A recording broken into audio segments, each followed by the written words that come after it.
My name is Diego Martinez. I am 42 years old, but I hardly ever feel my age. Today, as I write this, I like to think that I am telling this to a friend over a steaming cup of coffee, just as one would like to talk about oneself at some point in life. I find myself sitting on the edge of an old wooden bed in a tiny room, measuring barely 3 by 3 meters. How ironic! All my life, I've struggled to give the best of myself to others. And here I am, surrounded by peeling walls and a dirty window, listening to the never-ending traffic outside. The sagging mattress beneath my legs creaks every time I move. And in the background, English music blares from a neighbor I've never met.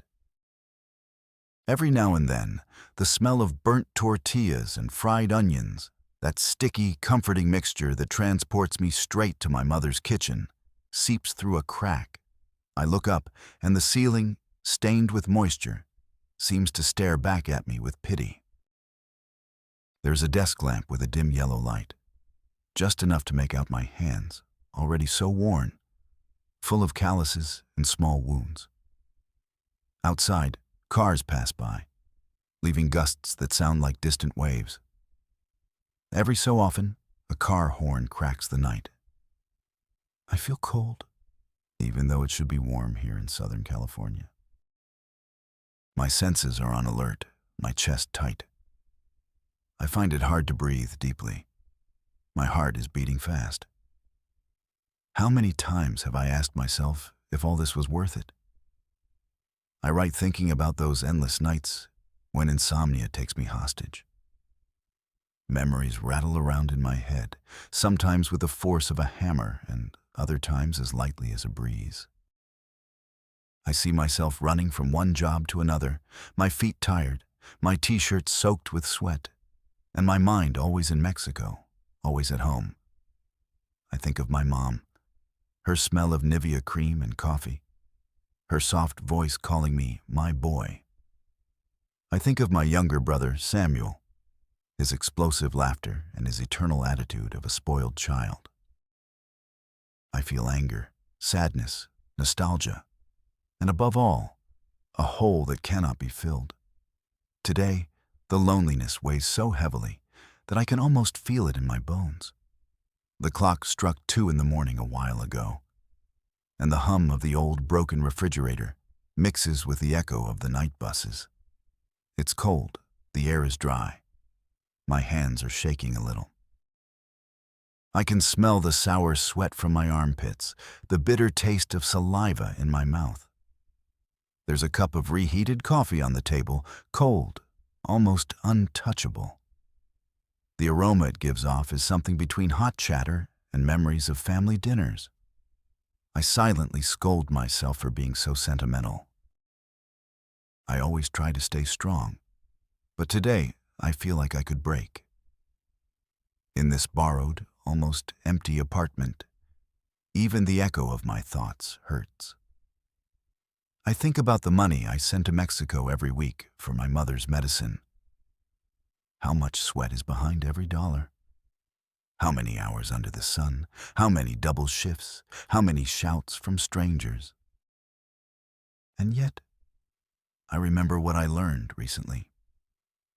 That my mother gave my money to Samuel so he could buy his new car. A car I don't drive, a luxury my mother and I never knew. I wanted to scream when I found out, but the scream never came out. I swallowed my anger like you swallow a bitter pill. I close my eyes and hear the ticking of an imaginary clock. Life passes quickly when you are alone. I lose myself thinking about the times I wanted to stop time, to return to those days when the biggest problem was scraping my knees playing soccer or fighting with Samuel over the last piece of sweet bread. I remember the house where I grew up in Morelia, Michoacán, the smell of wet earth after the monsoon rains, the corner where my mother kept her altar with photos of my grandparents, the walls covered with damp and hand-painted flowers, the voices of people in the street, the tamale vendors, the ringing of church bells at 6 in the afternoon. I think of the hum of the fans in summer and my father reading the newspaper before going to work. My body still remembers the dry heat in the hallways, the rough feel of the old chairs, the metallic taste of hot milk when I woke up. Back then, life seemed simple, although it surely wasn't. I was afraid of the dark, not of life. Now the darkness is inside me, and it is life that scares me. I feel increasingly lost, as if I were walking down a path without a map, relying only on instinct and the habit of persevering. I wonder if my entire history is nothing more than a series of renunciations, of my youth, my dreams, my own happiness. Was it worth crossing a border to lose myself? Today, in the middle of the American night, the past knocks on the door of my memory. Tiredness lulls me, but memories won't let me sleep. I want to go back, but I can only move forward by telling my story. And so, sitting here, while outside the noises of the city never stop, I decide to open the box of my memory. I want to go back to that warm and dusty Morelia, where it all began. Morelia in the 1980s was a place where time seemed to move more slowly. Our house was in the Ventura Puente neighborhood, on a cobblestone street called Insurgentes. It was a sky-blue adobe house with a small front garden where my mother planted gladiolas and red geraniums. The rusty iron gate creaked every time we opened it, and that sound accompanied me throughout my childhood like a lullaby. I remember the smell of the house, a mixture of damp lime, freshly brewed coffee, and the Roma detergent my mother used to wash our clothes. In the mornings, when the sun was just rising, the aroma of coffee mingled with that of sweet bread we bought at Don Chema's bakery, 3 blocks toward the center. My father, Aurelio, always got up at 5 in the morning. I could hear him whistling as he shaved in the small bathroom. He was a man with huge, calloused hands, a carpenter by trade who smelled of wood shavings and honest sweat.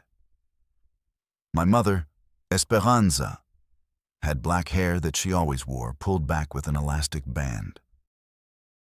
Her hands were soft but strong, and when she hugged me, she smelled like Nivea cream and the tortillas she made every morning on the clay griddle. She had a melodious voice and sang while she cooked, mainly songs by José Alfredo Jiménez and Pedro Infante. Her favorite phrase was, "God squeezes but doesn't strangle, my son," and she repeated it whenever things got tough. Samuel was born when I was 8 years old. I vividly remember the day he came home from the hospital. He was tiny, wrinkled, and cried with a force that impressed me. From the first moment, it was clear that he was Mom's favorite. She carried him constantly, sang lullabies to him for hours, and when he cried, everyone in the house ran to attend to him. I, who had been an only child for 8 years, suddenly felt invisible. My childhood was full of small pleasures and big worries. I played soccer with a rag ball in the small backyard, where my mother also hung clothes on a clothesline that stretched from wall to wall. On Sundays we went to Mass at the cathedral, where the smell of incense and the echo of prayers calmed me deeply. Afterwards, we would buy corn with chili and lime from Doña Carmen, who had a stand in the main square. Financial problems were a constant. I remember the nights when my parents would talk quietly in the kitchen, thinking that Samuel and I were asleep. They would argue about money, about bills, about my dad's lack of work. Sometimes my mom would cry silently, and I would pretend to be asleep. But in reality, my heart was racing, and I felt a fear I couldn't name. When I turned 10, my dad took me to his workshop for the first time. It was a small, dark place, full of tools hanging on the walls and mountains of sawdust on the floor. The smell of freshly cut wood and varnish was intoxicating. He taught me how to use a hammer, how to measure accurately, and how to respect each tool. "Hands that work honestly never go hungry," he would say, as he showed me how to make a wooden box. Melchor Ocampo High School was a 15-minute walk from home. Every morning I took the same route, down Insurgentes, turning onto Madero, passing in front of Don Polo's butcher shop, where it always smelled of fresh meat and onions, and finally arriving at the green gate of the school. The uniform was a white shirt and navy blue pants, black shoes that my mom polished every Sunday night. My favorite teacher was Mr. Hernandez, who taught history. He was a thin, serious man with a small mustache and thick glasses. He spoke passionately about the Mexican Revolution, about Villa and Zapata, and I listened spellbound, imagining myself riding with the revolutionaries. In his classes, I learned that Mexico was a country of fighters, of people who never give up. Those words remained etched in my memory like an invisible tattoo. My classmates were boys like me, sons of carpenters, mechanics, street vendors. We played soccer during recess on a dirt field that turned to dust in the dry season and mud in the rainy season. My best friend was Roberto Sanchez, a chubby, friendly boy who always had new jokes. We dreamed of becoming professional soccer players, of playing in the Azteca Stadium, of seeing our names in the newspapers. When I was 14, I got my first job at Don Chema's bakery. I arrived every day at 5 in the morning, when it was still dark and the streets were empty. The smell of the bakery was heavenly. Freshly baked sweet bread, conchas, cuernitos, pineapple empanadas. Don Chema was an old man with a big belly and hands always covered in flour. He taught me the value of hard work and responsibility. "Bread is made with love and sweat," he would tell me as he kneaded the dough. "If you're missing either one, it comes out ugly." My job was to deliver the hot bread to the neighborhood stores on an old bicycle with a huge basket in front. I rode through the cobblestone streets, dodging stray dogs and newspaper vendors. The morning wind blew in my face, and I felt important, useful, like a real man. I earned 30 pesos a week, which I gave to my mom. She always gave me back 5 pesos for my personal expenses. My first girlfriend was named Maria Elena Jimenez. She was 15 years old, with long black hair and brown eyes that made my legs tremble. I met her at a church fair, where she was selling quesadillas with her mom. It took me 3 weeks to work up the courage to talk to her. When I finally did, I felt like my heart was going to jump out of my chest. I told her I liked her, and she laughed, covering her mouth with her hands. "You're so shy," she said. But she agreed to walk with me in the square on Sundays after Mass. Our relationship lasted 2 years. We held hands while we walked, talked about our dreams, about the movies we saw at the Rec Cinema on Saturday nights. She wanted to be a teacher. I didn't really know what I wanted to be, but I knew I wanted to be someone important. We kissed shyly in the park when no one was around. Her mouth tasted like cinnamon gum and youth. During those years, Samuel grew up as the spoiled child he was. Mom bought him everything he asked for: expensive toys, designer clothes, imported candy. When Samuel wanted something, he cried until he got it. When I wanted something, I had to work to earn it. That difference in treatment hurt me deeply, but I didn't dare complain. "Samuel is younger," Mom would say. "You're already a little man." At 18, I finished high school and married Maria Elena in a small but beautiful ceremony at St. Joseph's Parish. It was May.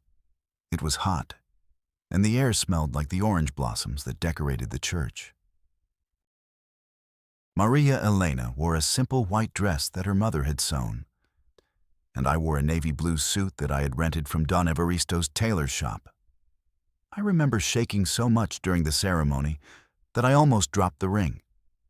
When the priest declared us husband and wife, and Maria Elena kissed me in front of everyone, I felt that the world was perfect. The party was in the courtyard of my in-laws' house. There was mariachi music, red pozole, carnitas, and tequila that my uncle Ramon had brought from Jalisco. We danced until our feet hurt. Maria Elena looked radiant, her eyes sparkling with happiness, and I couldn't believe that this beautiful woman was my wife. That night, on our little honeymoon in a modest hotel in Pátzcuaro, we made love for the first time. Her hands were soft and trembling, her body warm and fragrant. I felt like the luckiest man in the world. We rented a small house in the same neighborhood where she had grown up. It had 2 rooms, a tiny kitchen, and a bathroom that shared a pipe with the house next door. But it was ours. Maria Elena decorated it with paper flowers, colorful curtains she had sewn herself, and photographs of our wedding. In the mornings, when she made coffee and tortillas, the house filled with aromas that reminded me of my childhood, but at the same time smelled of the future, of new possibilities. Our first son, Diego Jr., was born 11 months after the wedding. I vividly remember the moment when the midwife came out of the room and said, "It's a boy, and he's healthy." I ran to the room where Maria Elena was holding a small bundle wrapped in a blue blanket. The baby's face was wrinkled and his eyes were closed. But when I held him for the first time, something changed forever inside me. He was my son, my blood, my most sacred responsibility. 2 years later, Anna, our daughter, arrived. She was a beautiful baby, with her mother's curly hair and my brown eyes. Maria Elena had become an extraordinary mother. Patient, loving, always singing while changing diapers or preparing bottles. I worked as a carpenter in the workshop I had inherited from my father, who had died of a heart attack when Diego Jr. was only 6 months old. Life was hard, but satisfying. I worked from sunrise to sunset making furniture for houses in downtown Morelia. My hands were covered with scars and calluses, but every peso I earned tasted like honest effort. On Saturday nights, we would go out for tacos al pastor at Don Raul's stand, where there was always mariachi music and the smell of grilled meat. On Sundays, we visited our families, and the children played in the yard while the adults talked about life. But the economic crisis of the 1990s hit us like a hurricane. Furniture orders dropped dramatically. People no longer had money to buy new things. They preferred to repair what they had. My income was cut in half. We began to fall behind on rent, electricity bills, everything. Maria Elena looked for work as a seamstress, but she didn't earn much either. The nights became distressing. We went to bed worried, whispering so as not to wake the children, calculating and recalculating our expenses. The refrigerator was empty, and sometimes we had only beans and tortillas for dinner. I looked at my young children and felt a weight in my chest that made it hard to breathe. Diego Jr. asked me why we didn't eat meat anymore, and I didn't know what to say. Meanwhile, my mother became ill with diabetes. The medication was expensive, and since Samuel was only 16 and didn't work, I had to help with the medical expenses. Every peso I sent home to my mother was a peso I took away from my own children. Guilt ate away at me. The idea of going to the United States came gradually, like rain that starts with scattered drops and ends in a storm. At first, I rejected it. Mexico is my country, I told myself. This is where my roots are, my family, my history. But the economic reality was relentless. My compadre Jesus had returned from California after 2 years working in the grape fields. He arrived with enough money to buy a new house and start an auto parts business. His children were well dressed, his wife looked happy, and he himself looked prosperous. "Diego," he said to me one afternoon as we drank beer in his new backyard, "you can earn there in 3 months what you earn here in a year. If you work hard, you can change your life." Jesus' words stayed with me for weeks. At night, when Maria Elena was asleep, I lay awake imagining myself working in the fields my compadre had described. I saw myself sending money home, buying medicine for my mother, giving my children the education they deserved. The final decision came the day Diego Jr. got pneumonia. The doctor said he needed antibiotics that cost more than I earned in a week. We had to borrow money from my father-in-law. And that night, watching my little boy with a fever in the hospital, I made my decision. I would go north, work hard, and come back when I had saved enough for my family to live well. The conversation with Maria Elena was the hardest of my life. She cried, begged me to find another solution, told me that the children needed me. "It's temporary," I promised her. "A year, 2 at most, and I'll come back with enough money to buy a house of our own and get Mom better." Her tears broke my heart, but my mind was made up. Finding a reliable coyote was harder than I had imagined. In the downtown bars, in the markets, at the bus stations, there was always someone who knew someone who could help you cross. But there were also many stories of scams, of people who paid and never made it north, of families who never heard from their loved ones again. Finally, my compadre Jesus introduced me to a man named Raul Herrera, known as El Flaco. He was a guy in his 40s, thin as his nickname suggested, with a scar on his left cheek and eyes that seemed to calculate everything. We met at a taqueria near the San Juan market, where the noise of the crowd and the sizzle of meat on the griddle gave us privacy. "The trip costs $5,000, El Flaco told me as he bit into a carnitas taco. "Half up front, half when you arrive safe and sound in Los Angeles." $5,000 was a fortune to me, more money than I had ever seen in my entire life. El Flaco went on to explain, "The road isn't easy. You have to walk through the desert sometimes for 3 days. You have to be in good physical and mental shape. Are you sure you want to do this?" To get the money, I had to sell everything I owned. I sold my carpentry workshop, with all my father's tools, to my cousin Ruben for $1,500, a fraction of what it was really worth. Maria Elena sold her gold earrings, a wedding gift from my mother, and her necklaces. We also sold the refrigerator, the television, and even Maria Elena's sewing machine. I got the rest of the money by borrowing it.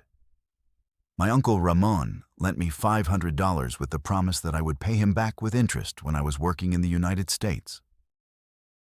My father-in-law, Don Arturo, lent me another $300, although it was clear that he wasn't convinced it was a good idea. "Men should be with their families," he told me. "But I understand that you don't have many options." During the weeks of preparation, I had constant nightmares. I dreamed that I was lost in the desert, that snakes were biting me, that I was caught by immigration and deported after months without seeing my family. Maria Elena also slept poorly. I heard her crying silently in the early morning, and when I tried to comfort her, she pretended to be asleep. The last week before we left was a mixture of anxiety and intense nostalgia. Every family routine felt special and painful at the same time. Morning coffee with Maria Elena, while the children were still asleep, became a sacred ritual. She made coffee with cinnamon, just like my mother did, and I watched her move around the kitchen, trying to memorize every gesture, every expression on her face. Diego Jr., who was 5 at the time, didn't fully understand that I was leaving. I had explained to him that Daddy had to travel for work, but to him, it was just like any other trip. Anna, who was 3, was too young to understand anything. She played with her rag dolls while we adults lived through this silent tragedy. The day before I left, I took the kids to the park where we used to play on Sundays. Diego Jr. climbed on the swings and shouted, "Higher, Dad, higher," as I pushed him. Anna wanted me to carry her all the time, and I couldn't refuse. Every laugh from my children pierced my chest like a farewell. That night, after putting the kids to bed, Maria Elena and I made love with desperate intensity. Her hands caressed my back as if she wanted to memorize every muscle, every scar. We cried together without speaking, understanding that our life as we knew it was coming to an end. "Come back soon," she whispered in my ear. "We'll be waiting for you." The day of my departure was gray and cold. It was December, and it had rained all night. The bus that would take me to Tijuana left at 6 in the morning from the bus station. Maria Elena insisted on accompanying me, carrying the children wrapped in blankets. The station smelled of diesel, fried food, and sadness. There were other families saying goodbye, other mothers crying, other children who didn't understand why their father was getting on a bus with a small suitcase. Diego Jr. hugged me tightly and said, "Don't be long, Dad." Anna cried when I tried to pick her up for the last time, as if her little girl instincts were telling her that something bad was happening. Getting on the bus was the hardest moment of my life up to that point. Maria Elena hugged me and didn't want to let go, and didn't. She smelled of her cheap but sweet perfume, of the tortillas she had made that morning, of home. "I love you," she said. "Take care of yourself." Her tears mixed with mine. From the bus window, I watched them drive away. Maria Elena carrying Anna, holding Diego Jr.'s hand, all of them getting smaller and smaller until they disappeared. The bus engine roared, and the longest journey of my life began. During the first few hours, I cried like I hadn't cried since I was a child, as the landscape of Michoacán receded into the distance. I arrived in Tijuana after an 18-hour trip. The bus had stopped in León, Guadalajara, and Mazatlan, but I had barely slept. At each stop, I bought tacos de canasta and Coca-Cola, but the food tasted like cardboard. The other passengers on the bus were mostly men like me, farm workers, laborers, fathers who had made the same desperate decision. Tijuana was chaos that hit me like a slap in the face. I had never seen so many people. So much noise, so much movement. The streets were full of street vendors, bars with loud music, and police officers who looked at everyone with suspicion. The air smelled of car exhaust, fried food, and something indefinable that I later learned was the smell of desperation mixed with hope. El Flaco had given me precise instructions. Stay at the Hotel Miguelito in the downtown area and wait for his call. The hotel was a depressing place. Small rooms with beds that smelled of cheap disinfectant, thin walls where you could hear everything going on in the neighboring rooms, and a shower that barely provided warm water. I paid for 3 nights, hoping the crossing would be quick. The call came on the second day. "We're leaving tonight," El Flaco told me. "Get ready to walk a lot." He explained that I should take only the bare essentials: a change of clothes, a bottle of water, some food, and all my money hidden in different parts of my body. "If they catch you," he warned me, "don't say you know me. Don't say anything. Just repeat your name and say you're from Morelia." That night, we gathered at a safe house on the outskirts of Tijuana. There were 12 of us in total. Young men from Oaxaca, farm workers from Guerrero, laborers from Jalisco. We all had the same expression of fear mixed with determination. El Flaco explained the route to us. We would walk through the desert at night, avoiding border patrols, until we reached a point where a vehicle would pick us up on the American side. The crossing began at 2 in the morning. It was cold, and the desert was completely dark except for the bright stars above. We walked in single file, following El Flaco, who knew the way like the back of his hand. The terrain was rocky and treacherous. More than once I tripped and scraped my hands and knees.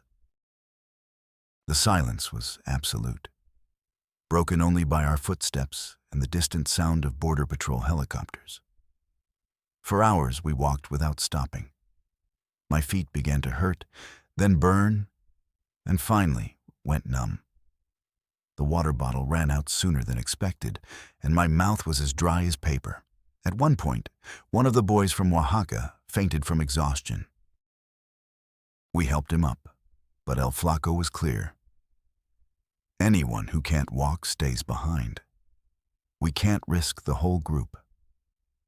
When we finally saw the lights of San Diego in the distance, I felt a mixture of relief and terror. We had been walking for 6 hours, my legs were shaking, and my throat was so dry I could barely swallow. "We're almost there," whispered El Flaco. "A truck is waiting for us on the other side. Once you get in, you're in the United States."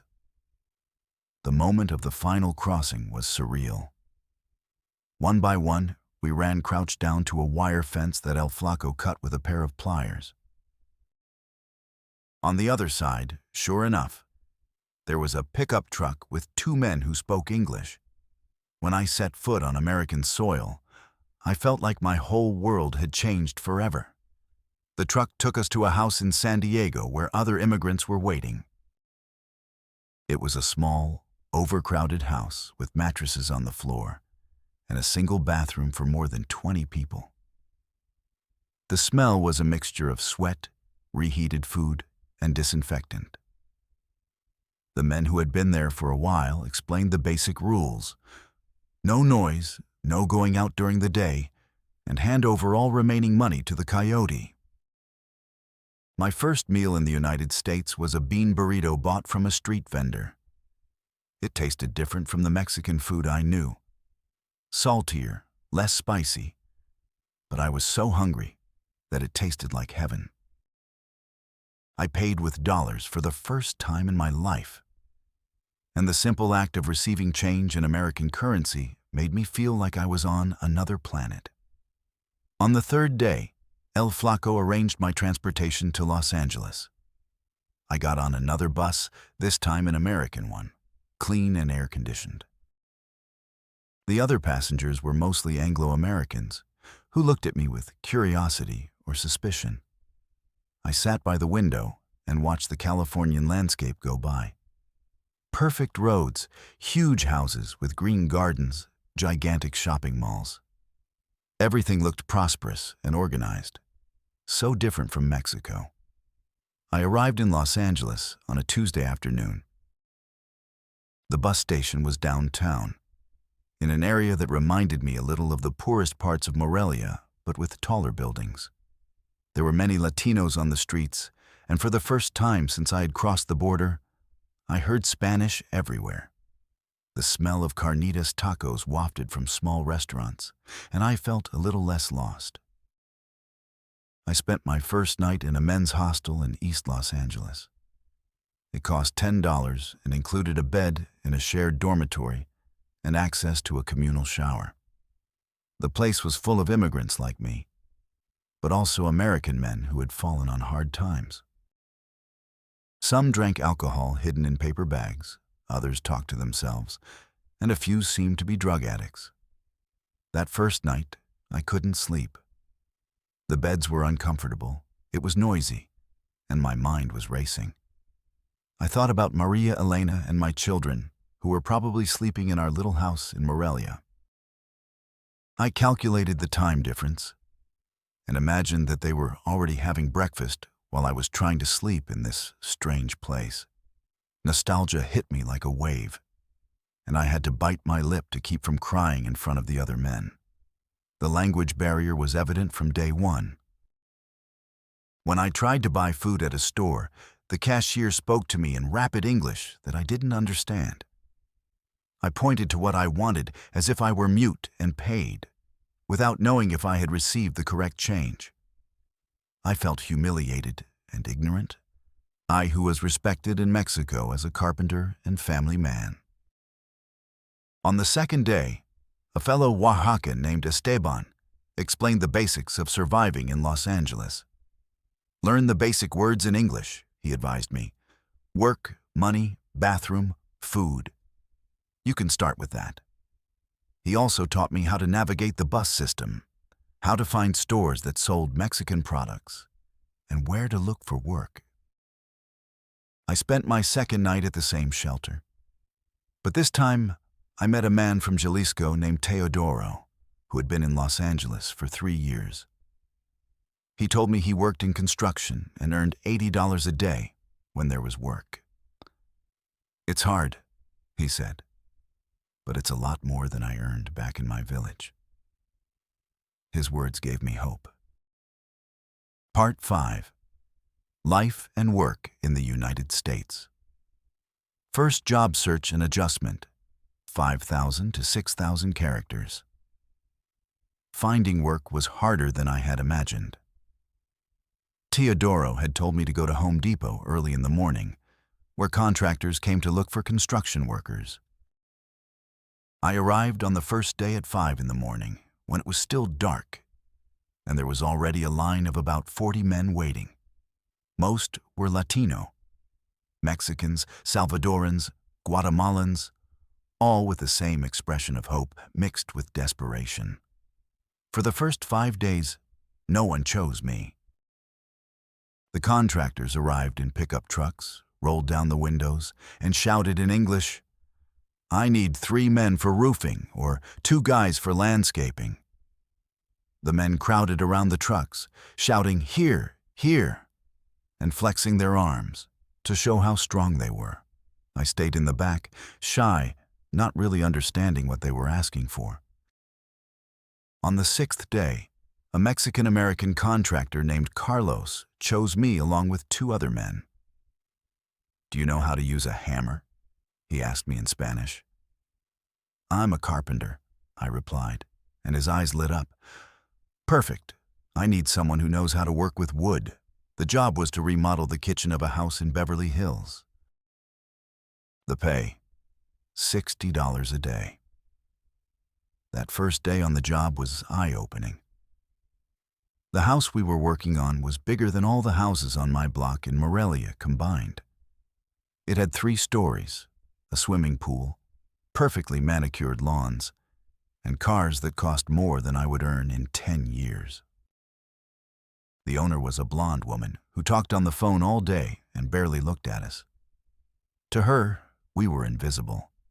The job consisted of installing kitchen cabinets made of wood so fine that it was scary to touch. Carlos supervised while we measured, cut, and screwed. My years as a carpenter in Mexico served me well. Carlos noticed my experience and said, "You have good hands. If you want, you can work with me regularly." For the next few weeks, I worked with Carlos 3 or 4 days a week. The other days I continued to go to Home Depot, where gradually other contractors began to recognize me and pick me for plumbing, gardening, or cleaning jobs. I learned that in the United States, it didn't matter how skilled you were in Mexico. If you were undocumented, you had to start at the bottom. My English improved out of sheer necessity. I learned basic construction words: hammer, nails, screws, level, measure. Numbers were the most important: 1, 2, 3, 10 feet, $20. I carried a small Spanish-English dictionary that I had bought at a used bookstore, and in my spare time, I memorized new words. The first paycheck I received was for $320 after working 6 days. I had never had that much money in my life. The first thing I did was go to a Western Union store and send $200 to Maria Elena. When I spoke to her on the phone that night, she cried with happiness. "I got the money," she told me. "The children are fine. Diego Jr. asks when you're coming back." Those phone calls became my connection to life. Every Sunday night, I went to a Mexican store that had payphones where you could call Mexico for reasonable rates. I talked to Maria Elena for 20 minutes, which cost $15, but it was worth every penny. She told me about the kids, about problems at home, about how she was investing the money I sent. My mom would also get on the phone. Her voice sounded weaker every week, and it broke my heart. "Mijo," she would say, "take good care of yourself. Don't put yourself in danger. We're fine." But I knew she wasn't fine. Diabetes was consuming her, and the medications she could now buy with my money barely controlled her disease. During this period, I moved from the shelter to a small apartment that I shared with 5 other Mexicans. It was in East Los Angeles, in an area where Spanish was spoken more than English. The apartment had 2 rooms, a small kitchen, and a shared bathroom. 3 men slept in each room on mattresses on the floor. It wasn't comfortable, but it was better than the shelter. And it only cost $150 a month per person. My roommates became my American family. There was Rodrigo from Puebla, who worked in a restaurant, Martin from Oaxaca, who cleaned offices at night, and Alejandro from Guerrero, who worked in a clothing factory. We all sent money back to Mexico. We all missed our families, and we all lived with the hope of returning home soon. My daily routine in Los Angeles quickly fell into place and remained almost unchanged for the first 2 years. I got up every day at 5 in the morning, without fail. I didn't need an alarm clock. My body had gotten used to waking up automatically. The apartment was completely silent at that hour, my roommates still fast asleep after their own shifts. The first thing I did was go to the shared bathroom, where I washed my face with cold water and brushed my teeth with a toothbrush I had bought at the 99-cent store. The mirror was cracked in one corner, and every morning I saw my fragmented reflection as if it were a metaphor for my life divided between 2 countries. I shaved every 3 days with a disposable razor that I stretched to its limit. In the small kitchen, I made my breakfast. Nescafe instant coffee, which reminded me of Mexico even though it tasted different, and flour tortillas with refried beans from a can. Sometimes, when I had a little more money, I would add scrambled eggs or a piece of chorizo. I ate standing up, looking out the small window that overlooked an alley where stray cats fought over food in the trash cans. At 5:30, I would leave the apartment. I would walk 3 blocks to the bus stop where other workers were already waiting.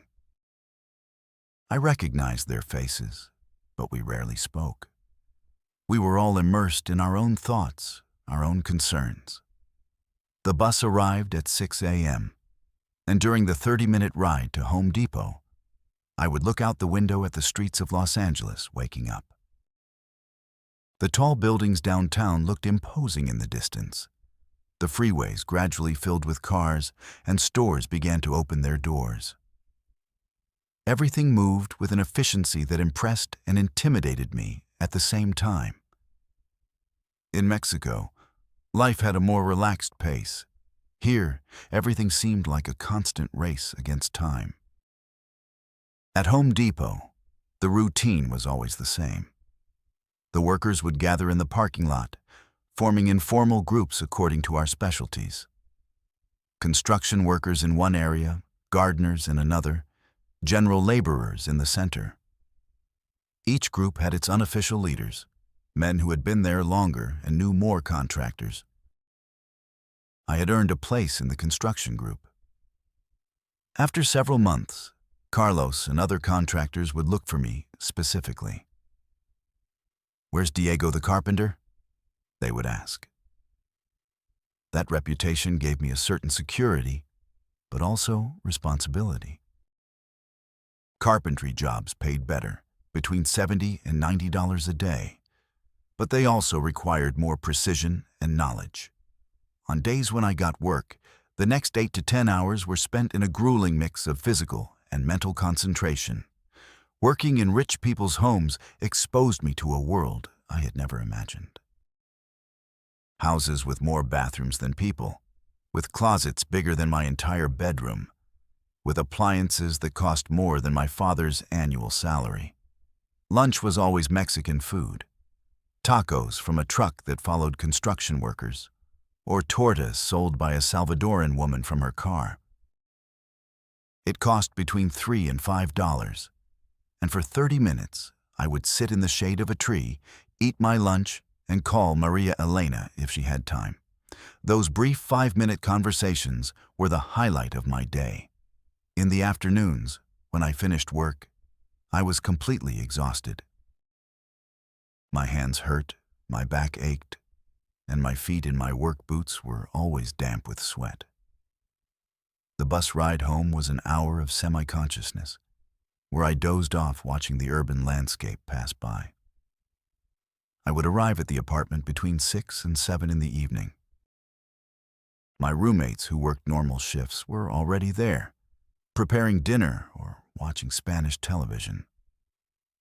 The atmosphere in the apartment was a comforting mix of smells: refried beans, tortillas warming up, freshly brewed coffee, and the cheap detergent we used to wash our clothes. Dinner was our social time. We cooked together, shared expenses, and exchanged stories about our day. Rodrigo always had gossip from the restaurant where he worked. Martín talked about the empty offices he cleaned, and Alejandro complained about his supervisor at the factory. I told them about the houses where I had worked, describing luxuries that seemed like something out of a movie. After dinner, we each went about our personal routines. I washed my clothes in the building's communal laundry room, studied English with books from the library, or wrote letters to Maria Elena that I sent every Friday. Writing those letters was therapeutic. I told her details I couldn't share in our hurried phone calls. The weekends were different, but equally routine. On Saturdays, I did my laundry, bought food for the week at the Mexican market, and sometimes went to the movies to see Mexican films shown at a small theater downtown. Sundays were for calling my family, going to Mass at the Catholic Church where it was celebrated in Spanish, and resting my body before starting another week. The nights were the hardest. When I finally lay down on my mattress on the floor in the darkness of the shared room, my mind would race. I thought about Maria Elena sleeping alone in our bed, about Diego Jr. asking why Dad wasn't there to read him stories, about Anna growing up without me there. The sound of the city never stopped. Sirens, traffic, music from the neighbors, occasional shouting in the street. Insomnia became my constant companion. I stared at the stained ceiling, counted my roommates' breaths, and calculated how much money I had saved, how much I had sent home, how much I needed to reach my goal of returning to Mexico. The numbers danced in my head like an obsessive song. $100 a week for personal expenses, $300 to send home, $50 for savings, if everything went well. After 6 months of working with Carlos regularly, my job situation began to improve. Carlos offered me a full-time position at his remodeling company, with a fixed salary of $400 a week. It was less than I could earn doing odd jobs on my best days, but the security of a steady income was more valuable than the occasional windfall. Carlos's company, called Golden State Remodeling, was small but established. It had regular contracts with real estate agents who bought old houses, remodeled them, and resold them for higher prices. My work consisted mainly of fine carpentry, installing kitchen cabinets, making door and window frames, and building custom closets. Carlos was a second-generation Mexican-American. His parents had immigrated from Jalisco in the 1960s, and he was born in Los Angeles. He spoke perfect Spanish, but with an American accent, and he understood the struggles of new immigrants because he had lived through them with his family. My dad also started out at Home Depot, he told me one day, while we were installing hardwood floors. Now he has his own landscaping company. In this country, you can get ahead if you work hard and are smart. Working for Carlos taught me aspects of the construction business I had never considered. I learned about building permits, building codes, and how to deal with city inspectors. Although I couldn't get official licenses because of my immigration status, Carlos explained how the whole system worked. Knowledge is power, he said. Learn everything you can. My English improved dramatically working on houses where I had to interact with American clients. At first, Carlos translated everything. But gradually, he began to push me to speak directly to the homeowners. "Tell her that the cabinets will be ready tomorrow," he would say, and I had to muster up the courage to speak my broken English. The first few times were humiliating. My accent was so strong that sometimes people didn't understand me, and I had to repeat myself several times.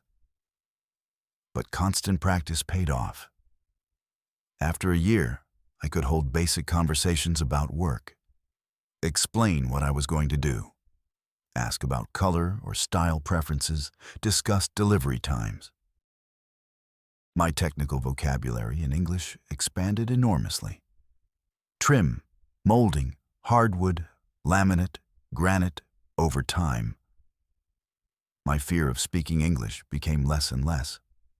I learned to order materials on my own at the store, give instructions to those who had been there less time than me, and correct mistakes. One day, Carlos, my boss, asked me to take charge of a team of 4 people. I was proud, but it was also a burden. Now I was the one who had to make sure everyone's work was done right. I remember the first time I supervised the installation of a complete kitchen. It was a huge house, one of those where the silence hurts and smells of expensive perfume. As I guided Juan, a young man who had just arrived from Yucatan, trembling and with an accent even stronger than mine, I remembered my first days. I taught him how to measure, how to cut straight, how to use the level as if it were made of gold, because any mistake was very costly. Sometimes I saw in his sweaty hands and nervous eyes the reflection of the young man I once was. Arriving here full of fear, I became obsessed with precision. Once, I cut a door wrong, and we had to rebuild the entire frame. The customer, a blonde woman with a stern face, complained loudly, and Carlos got upset. But he didn't fire me. He said, "Diego, you learned your lesson. The important thing is that you fixed it and faced up to it." After that, I got into the habit of checking every measurement 10 times before picking up a tool. Studying English was another battle.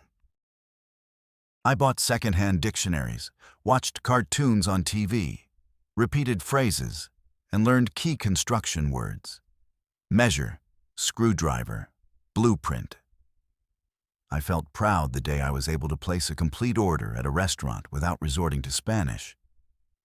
"Can I get a coffee and a sandwich, please?" It was a childish feeling of triumph. But for me, it was confirmation that I could move forward.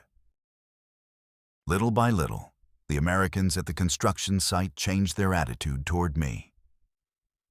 Johnny, the Anglo supervisor, didn't talk to me at first.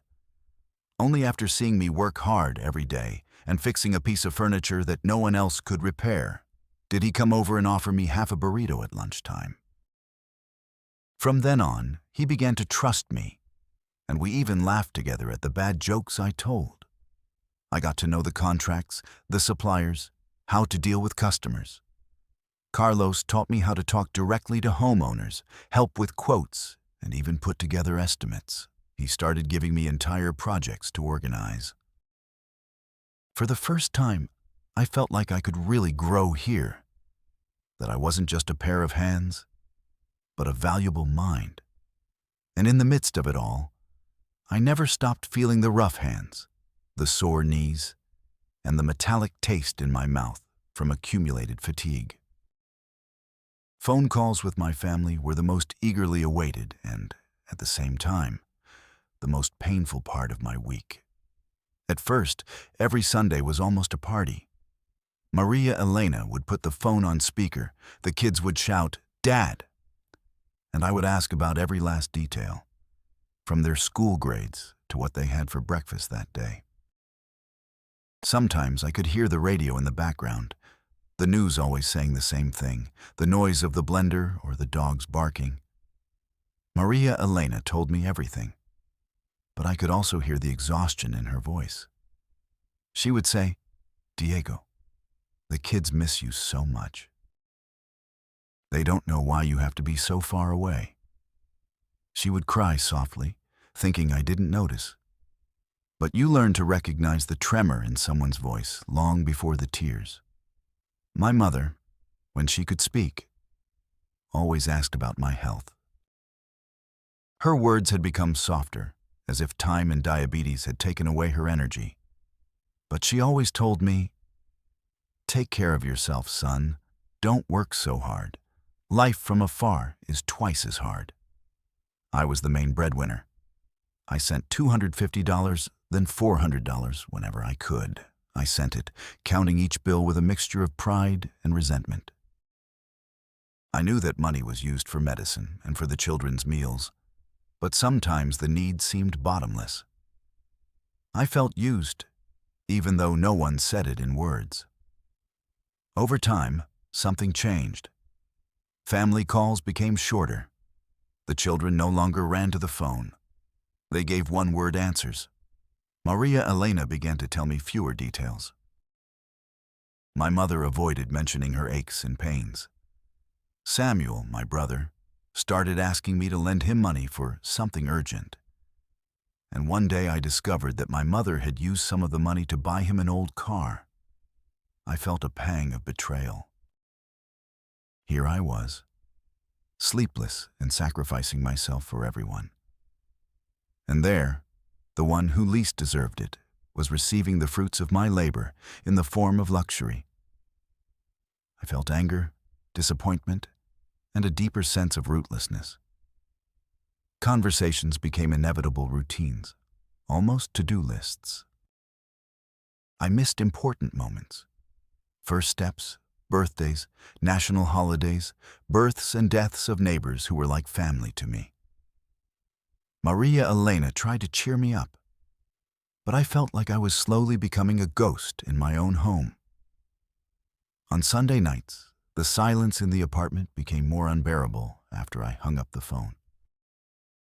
I closed my eyes and wondered how many memories I was missing, how many stories were no longer mine. I missed the smell of coffee and homemade sweet bread, the sound of my children's laughter, my mother's tight hug. Here, alone, the echo of my own voice was my only companion. And so my life went on, divided between two worlds. Each week was a repetition of sacrifice, hope, and the pain of distance. Time began to weigh heavily on my back and my soul. After 3 years in the United States, I felt as if each day was sticking to my body. My back hurt when I lifted heavy wood, my knees creaked every morning, and every time I woke up, my mouth was bitter and my eyelids were swollen. I slept poorly and fitfully, with insomnia visiting me like a faithful shadow. I dreamed of my house in Morelia, but when I woke up, all I saw was the damp ceiling of my apartment. A dry cough settled in my chest and wouldn't leave me alone. I went to a cheap clinic where they didn't ask for papers. They gave me antibiotics and told me it was stress, fatigue, allergies. I knew it was much more than that. It wasn't just a cough in my lungs, it was a cough in my soul. My roommates changed. Rodrigo left for Chicago, and Martin returned to Oaxaca when his father died. Others came and went, but I stayed, feeling more and more like a stranger in my own environment. The newcomers barely spoke to me. We were all caught up in our own world of struggles and desires. That's when the worrying calls from Morelia started. First, Maria Elena. Your mom has been weaker. Her insulin isn't enough. The doctors want more tests. Then my younger sister crying, Samuel is in trouble. He owes money. Mom lent him more. She doesn't want to worry you. At work, Carlos, my boss, noticed I was distracted. Diego, you're in La La Land. He scolded me one afternoon after I measured some boards incorrectly. I could feel it. My mind was torn between here and there, between what I had to do and what I wanted to do. I started to lose my appetite. I would swallow anything cold or reheated and not even notice the taste. The air smelled too dry, like detergent and stale cigarettes. The neighbors' music, which used to make me feel accompanied, now bothered me and put me in a bad mood. Things came to a head the day I got a call from Maria Elena at almost midnight. Her voice was broken. Diego, your mom is very ill. We took her to the hospital. I heard the children crying in the background, the metallic sound of someone hanging up the phone. I felt a terrible chill, as if the whole room had been filled with ice water. I didn't sleep that night. My hands were shaking. I felt anxiety running through my entire body. I wanted to run, but didn't know where to go. I questioned every decision I had made. Was everything I had done really worth it? Or was I losing the only thing I had by chasing a shadow? The next morning, my cell phone vibrated just as I was leaving for work. It was my sister. Diego, Mom didn't make it. She passed away last night. She was peaceful. She was talking about you, saying you'd be back soon. She didn't get to say goodbye. The words fell like knives in my chest. I took a deep breath, closed my eyes, and felt the tears flow. I couldn't go see her. I couldn't give her one last hug. My family said goodbye to her, and she was laid out in the living room of our house. I saw parts of the wake on a video call. Relatives praying the rosary, neighbors bringing flowers, Samuel with his head down, my sister in tears. I was present but absent. I tried to speak, but the words died in my throat. When my cell phone died, I was left alone in a dark room, with the walls breathing my despair. That night, my roommates tried to comfort me. Rodrigo summarized stories of his own pain. Alejandro played a soft song by Jose Alfredo Jimenez and opened a bottle of tequila he kept as a treasure. We toasted in silence to those who were gone. No one said a word for a long time. That pain was universal, even though each of us experienced it in our own way. At 2 a.m, I went out for a walk down the deserted street. It smelled of smoke and wet asphalt, and the cold wind made me shiver. I looked up at the stars, searching for the same constellation I saw in the skies of Morelia when I was a child. I thought of my mother. Her caresses, her laughter, her sacrifice, everything I owed her and could never repay. There in the middle of the street, I felt lonelier than ever. An anonymous migrant in a huge city, with my mother's voice fading forever in my memory. When I got back to the apartment, I sat on the bed and stared into space for hours. My whole body ached from clenching my fists so tightly. I couldn't go to work the next day. I called Carlos and could only say, "My mom died. I'm not coming in today." "Take all the time you need," he replied, his voice now soft and sincere. I didn't sleep that night. I remembered moments from my entire life. Playing in the yard as a child, the smell of bread in the kitchen, her hand holding mine when I was scared. I thought over and over again that I had left to give her a better life. And yet, I couldn't be with her when she took her last breath. I wondered if all that effort had really been worth it. The sacrifice, the distance, the days and nights working tirelessly. What for? Was it worth being in a foreign country, watching your children grow up on a screen, missing out on the most essential things in life? When dawn finally broke, I took a sheet of paper and wrote a long letter to my mother, as if she could read it from there. I asked her for forgiveness. I thanked her for everything. I ended the letter with a silent promise. Something had to change. I entered a dark period. For weeks, sadness was my only companion. I went to work on autopilot, barely speaking to my coworkers. I lost my appetite and my smile.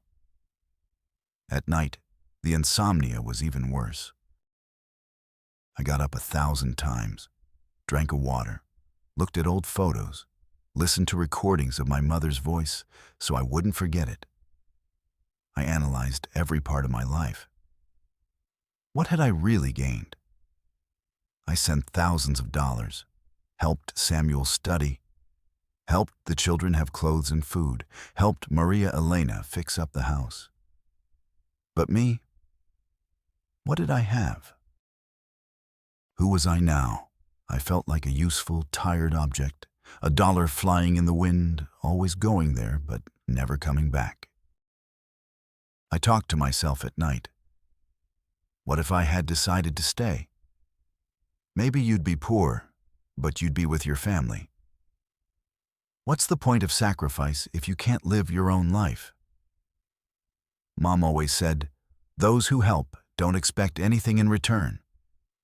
But I did expect something. I hoped for love. I hoped for gratitude. I hoped not to be so alone. I sought comfort in church, in the words of other migrants, in old songs that seemed to understand my weariness. But nothing filled the void. I thought about going back to Mexico, selling what little I had, hugging my family. But I remembered the children, school, their dreams, the life I wanted for them. Weeks passed. The fog began to lift, only when I went to a park and saw a boy, who looked like Diego Jr., running after his father. I felt a twinge. I didn't want my children to forget me, too. Decision, 3,000 characters. I decided I had to do something different. I looked for Carlos and told him, for the first time, about my loneliness, about my desire to be more than just a worker. I talked to other migrant friends, listened to their stories of returning home, of staying and building something real here, without living only for others. I talked to Maria Elena on video chat. She cried and told me that the children needed me. I explained that maybe it was time to bring them here, to try to build a family together, even if it was difficult. We were afraid, but in the end she said, "Whatever you decide, I'll do it with you." When I hung up, I knew what I had to do. I couldn't go on alone. I decided to save as much as possible over the next few months and find a way, legally or with help, to bring my family to the United States. If I couldn't go back, at least they would be with me. I started making concrete plans. I saved every penny, asked for advice, talked to community lawyers, and sought help from the local church. For the first time in years, I felt like I had a real purpose. In the months that followed, I worked harder than ever. I talked to Carlos to ask for more hours and took on unusually heavy jobs on the weekends. I kept the money under my mattress and in accounts that friends with papers opened for me. The day I finally bought the tickets for Maria Elena and the children to come as tourists, I was overwhelmed with emotion. My hands were shaking. I checked the flights 100 times. I asked Carlos to let me take 3 full days off. I prepared the apartment, bought new blankets, and painted the walls blue, like the house I grew up in. The day arrived. I went to the airport with a bouquet of flowers and a lump in my throat. When I saw the children come out the door, taller, changed, I threw myself into their arms and felt that the lost years could never come back. But at least now I had them back. At first, everything was difficult. The language, the new school, their homesickness. Maria Elena and I cried many nights, but together. We laughed at their first adventures at the supermarket, at the children's confusion when they tried the food at the cafeteria. "This doesn't taste like anything, Dad." Getting the papers was another odyssey, but we never lost hope. I started teaching carpentry, like my father taught me.